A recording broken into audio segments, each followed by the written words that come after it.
गुजरात में चुनाव प्रचार जोरों पे है। इस वक्त हमारे साथ बातचीत करने के लिए मौजूद हैं बीजेपी के राष्ट्रीय अध्यक्ष JP Nadda ji. Sir, India TV पे आपका बहुत बहुत स्वागत है। धन्यवाद सर, इंडिया टीवी पे तो स्वागत है, लेकिन अब जब चुनाव प्रचार आप कर रहे हैं तो जनता उसी रूप में स्वागत कर रही है, क्या फीडबैक मिल रहा है? देखिए, मेरे को जो चुनाव में देखने को मिल रहा है वो स्पष्ट रूप से भारतीय जनता पार्टी को लोग आशीर्वाद देने के लिए आतुर हैं। और विशेष करके प्रधानमंत्री नरेंद्र मोदी जी ने जिस तरीके से गुजरात को बतौर मुख्यमंत्री बिल्ड किया, आगे बढ़ाया और एक विकास की एक कहानी, विकास को एक रूप देने का जो काम किया और उसकी नींव रखी और नींव रखने के बाद उसको विकसित गुजरात तक पहुंचाया है।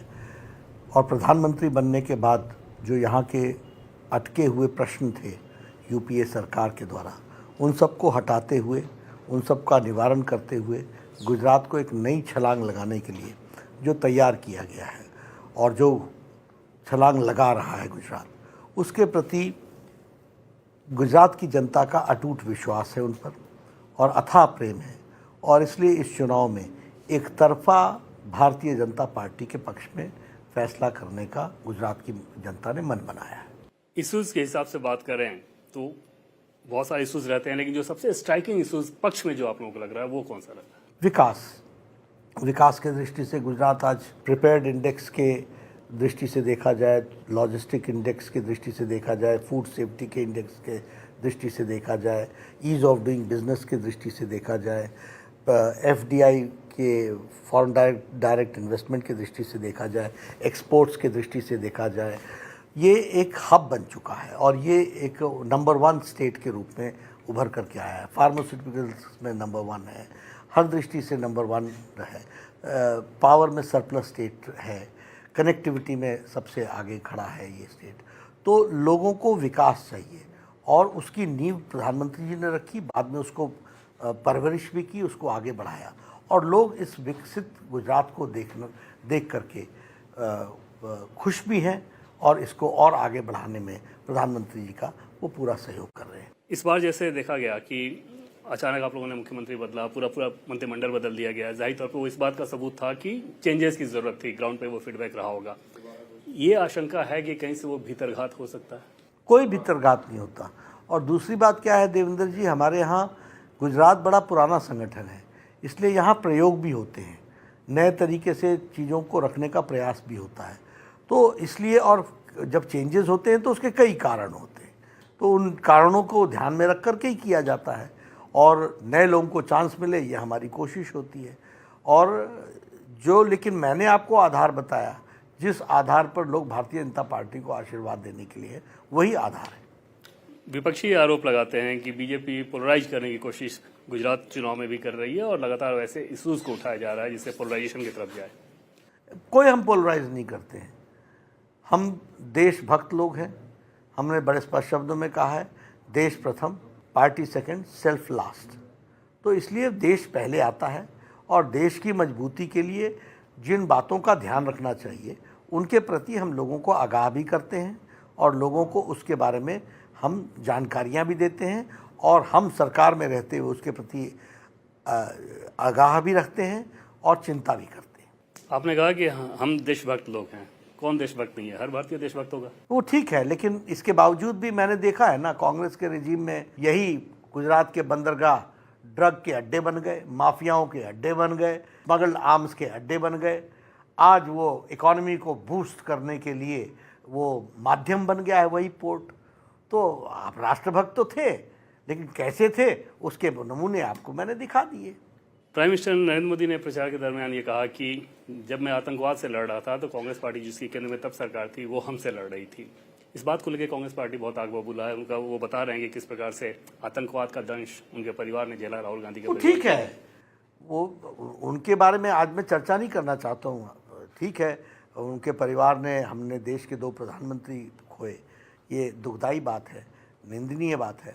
लेकिन उन्होंने कभी आत्मचिंतन किया कि जिन नीतियों के बारे में उनको सोचना चाहिए था उनके साथ उन्होंने कॉम्प्रोमाइज़ किया, जो उनको स्ट्रॉन्ग एटीट्यूड्स रखने चाहिए थे उनके साथ कॉम्प्रोमाइज़ हुआ। तो ये बहुत सी बातें हैं, आज इन पर हम देवेंद्र जी चर्चा नहीं करेंगे। लेकिन ऐसा होता है कि आपको तकलीफ़ क्यों होती है? अगर प्रधानमंत्री ने कहा तो आपको चोट क्यों लगी? चोट इसलिए लगी क्योंकि जहां कहा गया वो सही जगह कहा गया और वो सही जगह लगा है, और इसका मतलब आपकी एक्टिविटी ऐसी ही थी, आप इसी तरीके से देखते थे।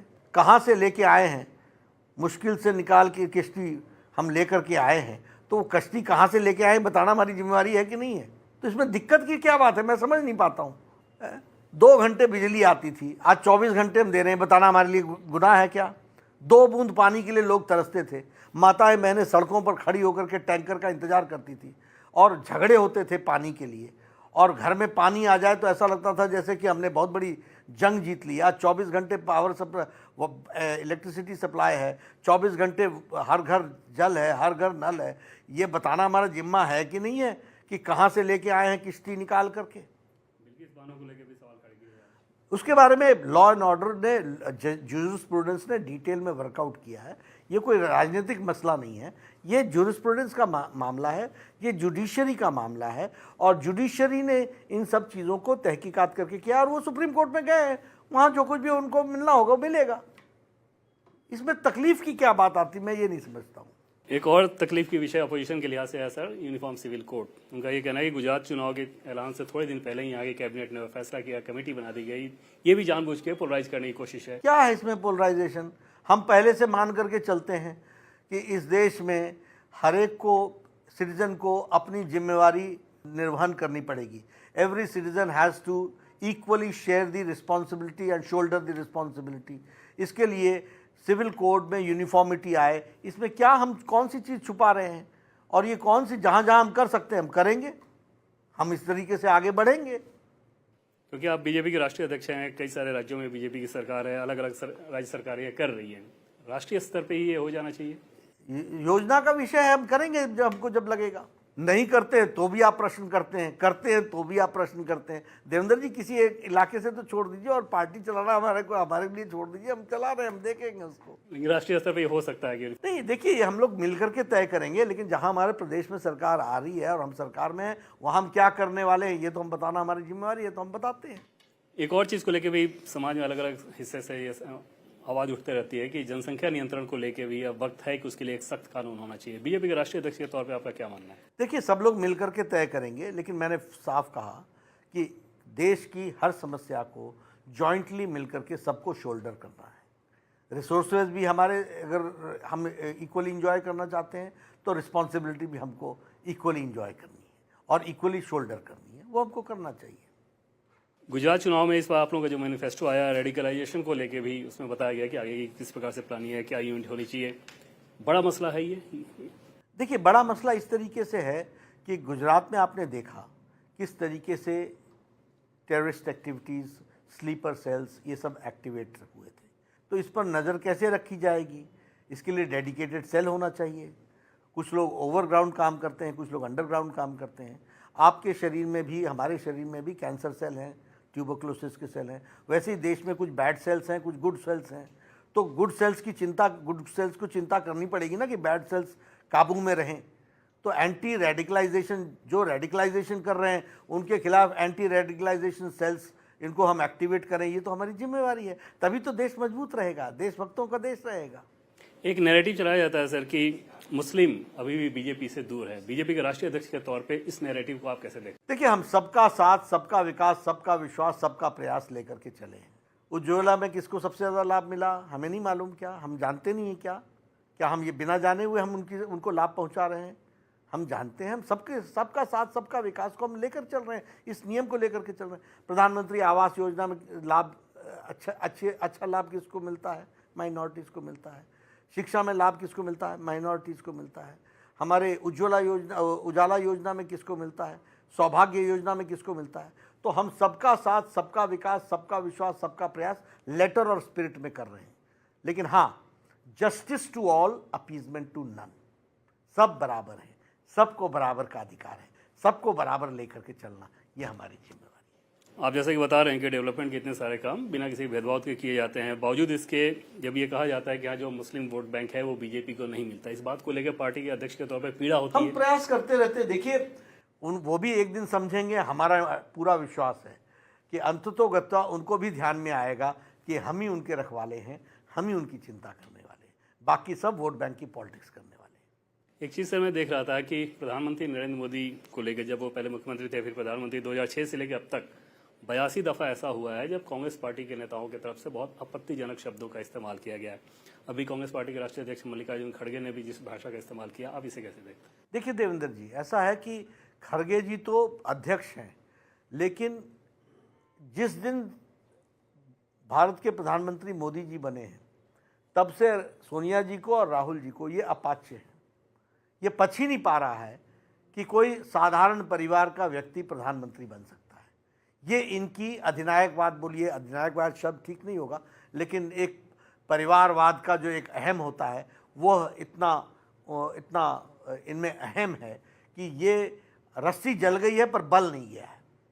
तो ये लोग अभी भी जिस भाषा का प्रयोग कर रहे हैं, कि श्रीमती सोनिया गांधी ने कौन सी भाषा का कम प्रयोग किया है, ये राहुल गांधी ने कौन सी भाषा का कम प्रयोग किया है, और उनको खुश करने के लिए अगर खड़गे जी आए हैं, नए नए अध्यक्ष बने हैं, नया गर्मी है, नया जोश है, तो वो ऐसी बात तो करेंगे ही, लेकिन निंदनीय है, स्तर विहीन है, स्तर से नीचे उतरा हुआ बयान है, और इसकी जितनी निंदा की जाए वह कम है, और ये हताश हैं, फ्रस्ट्रेटेड है।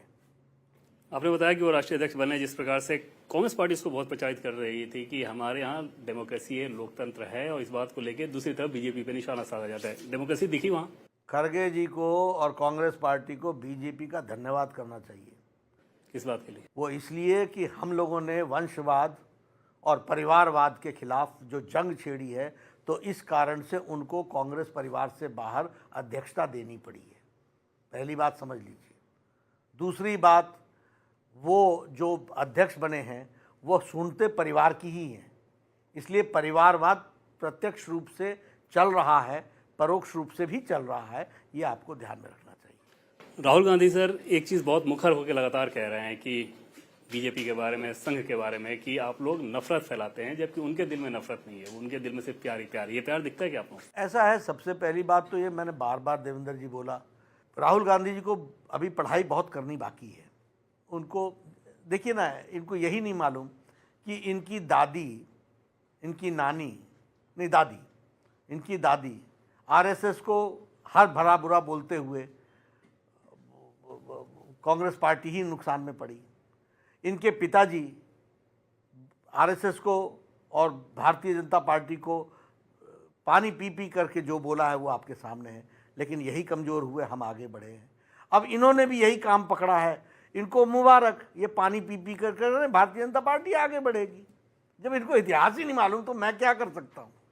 महंगाई, बेरोजगारी, इन सारी चीज़ों को लेके भी लगातार हमलावर रहते हैं जनता में। कोई हमलावर नहीं रहते हैं, कोई पढ़ाई लिखाई नहीं की है। भारतीय जनता पार्टी सारी चीज़ों के ढंग से उत्तर देने के लिए तैयार रहती है, और हम सब चीज़ों का उत्तर देने के लिए तैयार रहते हैं। ये लोग पॉपुलिस्ट स्लोगन को, क्या चल रहा है, कुछ थोड़ा सा कहाँ आग लगा दें, कहाँ हमको कुछ मिल जाए, कहाँ लोगों को, इनको देवेंद्र जी मेरी तरफ से सजेशन दे दीजिएगा कि अगर ऑपोजिशन करना हो तो हमसे कुछ ट्यूशन ले लें, हम इनको बेहतर बता देंगे, लंबे समय ऑपोजिशन में रहें। एक और पॉलिटिकल प्लेयर गुजरात में इस बार दिखे हैं, अरविंद केजरीवाल। दिल्ली में भी एमसीडी चुनाव हो रहा है, यहाँ पे भी वो जो आजमाइश कर रहे हैं, बहुत लंबे चौड़े दावे कर रहे हैं। उन्हें कितनी बड़ी चुनौती देखते हैं आप? नॉन स्टार्टर रहेंगे। हिमाचल में आए थे, क्रीज पर आए, बैट बाद में पकड़ा, गए पहले। उत्तराखंड में आए थे सरकार बनाने के लिए। आप ही देवेंद्र जी मेरे से पार्लियामेंट में पूछा करते थे, ये आम आदमी पार्टी कहाँ रह गई, सब पर जमानत जब्त हो गई। गोवा में आए थे, जमानत जब्त हो गई। उत्तर प्रदेश में गए थे, जमानत जब्त हो गई। बनारस में खुद लड़ने गए थे, पिट करके आए थे, माफ़ी मांगी थी। गुजरात में भी यही हाल होगा, इनका नॉन स्टार्टर रहने वाले हैं ये। तिहाड़ के इतने सारे वीडियो आए, उसके बाद एमसीडी का इलेक्शन हो रहा है, उसका कोई असर देखते हैं आप? देखिए, असर देखने का सवाल नहीं है, सवाल ये है कि यह किस तरीके की मानसिकता को प्रदर्शित करते हैं। मैं पार्टी नहीं बनाऊंगा, पार्टी बनाई। मैं चुनाव नहीं लड़ूंगा, मैं चुनाव लड़ा। मैं कांग्रेस पार्टी का साथ नहीं लूँगा, मैं कांग्रेस पार्टी का साथ लेकर के चुनाव लड़े। मैं क्रिमिनल्स को टिकट नहीं दूंगा। 3 तो जेल के अंदर बैठे हुए हैं, बाकी बेल पर हैं। मैं कट्टर ईमानदार हूँ। शराब घोटाला, स्कूल का घोटाला, जल घोटाला, पानी माफिया घोटाला, एक पर एक घोटाला, मकान घोटाला, तो घोटाले पे घोटाला है। तो ये लोग इसी तरीके से ही जीते हैं। तो उसी का रूप है। अब और तो और क्या किया इन्होंने, स्वास्थ्य में अब तिहाड़ जेल को ही मसाज सेंटर बना दिया, और शिक्षा में रेपिस्ट को थेरेपिस्ट बना दिया। नए नए कीर्तिमान स्थापित कर रहे हैं। आप बोल रहे हो कि जनता जानती नहीं है, जनता को बताना हमारा काम है। सर, कोविड के बाद क्योंकि गुजरात का चुनाव हो रहा है, पूरी दुनिया कोविड से प्रभावित थी, देश में भी बहुत सारे हिस्सों में, लगभग हर एक हिस्से में वो असर रहा। गुजरात में कोविड के बाद का इलेक्शन जाहिर तौर पर वो भी एक इशू रहा होगा। जिस प्रकार का परफॉर्मेंस था, वो फीडबैक ठीक मिल रहा है कि लोग सेटिस्फाइड रहे? सेटिस्फाइड ही नहीं है, ओवर सेटिस्फाइड है। वो महसूस करते हैं कि मोदी जी के कारण देश बच गया। मोदी जी के कारण, और मैं बतौर पूर्व स्वास्थ्य मंत्री बोल रहा हूँ आपको, जो इनिशिएटिव मोदी जी ने लिए, आज अमेरिका, आज चाइना, आज यूरोप अभी भी कोरोना से के साए से बाहर नहीं निकल पाया है। आप चीन में तो देख रहे हैं आए दिन क्या हो रहा है, और आपको देख रहे हैं यूरोप में वैक्सीनेशन की क्या स्थिति है। आप देख रहे हैं अमेरिका में वैक्सीनेशन कितने परसेंटेज हुआ है, और यहाँ पर 219 करोड़ डबल डोज लगा करके वैक्सीन लेकर के देश आगे छलांग लगाने के लिए तैयार है।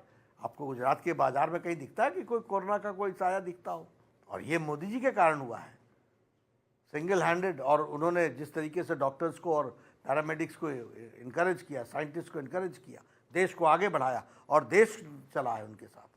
आज इसलिए हम खड़े हैं, और इसलिए लोग उस पर भी, जब मैं कोरोना की बात करता हूँ तो लोग बहुत अप्रिशिएट करते हैं। आखिर में एक सवाल सर, क्योंकि प्रधानमंत्री मोदी की बात हो रही है, गुजरात के संदर्भ में भी, वो तो पूरे देश में उस हिसाब से उनकी पॉपुलैरिटी दिखती है चुनावी नतीजों के, चुनाव के रिजल्ट के हिसाब से, गुजरात के संदर्भ में भी कितना खास है प्रधानमंत्री नरेंद्र मोदी का नाम मात्र होना? क्योंकि आपको तो पूरे संगठन से फीडबैक मिलता होगा। देखिए, प्रधानमंत्री जी के प्रति हर जगह बहुत प्यार है, लोगों का विश्वास है, और गुजरात भी उसी तरीके से विशेष प्यार रखता है, क्योंकि उनका सार्वजनिक जीवन यहाँ से प्रारंभ हुआ है।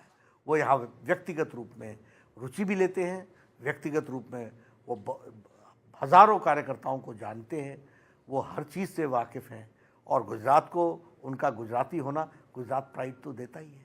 चलते चलते एक चीज़ और, क्योंकि नतीजे जब आएंगे तो गुजरात के साथ हिमाचल प्रदेश भी आना है, कॉन्फिडेंट है अभी तक जो फीडबैक मिला है वोटिंग भाई? हम कॉन्फिडेंट हैं, अच्छी सरकार बनाएंगे और आपको निमंत्रण देंगे। इंडिया टीवी से बातचीत करने के लिए आपका बहुत बहुत धन्यवाद। बहुत बहुत धन्यवाद। इंडिया टीवी हर वक्त हर जगह डाउनलोड करने के लिए सर्च करें India TV news Google play store या ऐप स्टोर पर।